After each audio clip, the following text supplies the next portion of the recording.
আজ একটা ছোট্ট মিনি ব্লগে তোমাদেরকে স্বাগত। দেখো, দিনটা ছিল 2023-এর 25শে ডিসেম্বর, আর আমি ভিডিওটা পোস্ট করছি 2025 সালে এসে।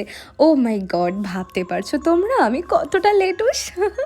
যাই হোক, দেখো, আফটার অল আমরা ইন্ডিয়ান, আমরা সব ধর্ম সমানভাবে পালন করি, তাই আমরা যতই বাঙালি বা হিন্দু হই না কেন, আমরা কিন্তু 25শে ডিসেম্বরটাকে সমানভাবে এনজয় করতে পারি। বিকেলবেলা ফ্যামিলি সবার সাথে কেক কেটে দিনটাকে উদযাপন করে সন্ধ্যাবেলা আমরা দুজনে মিলে বাইক নিয়ে উড়তে উড়তে চলে গেছিলাম আমাদের কাছের যে চার্চ আছে সেখানে। আর পাশাপাশি যে সমস্ত ইংলিশ মিডিয়াম স্কুলগুলো আছে, তোমরা দেখো জাস্ট কি অপূর্ব সুন্দর করে সাজিয়েছে, মানে দেখেই দু চোখ ভরে যায়। তো আমরা একটু ফটো ভিডিও তুলে নিলাম। যাই বলো গাইস, মানে আমাদের বাঙালিদের দুর্গাপুজোর পরে যদি কোনো ইভেন্ট থাকে তবে সেটা ক্রিসমাস। তো দিনটা ছুটি এনজয় করেছিলাম। তো বাই।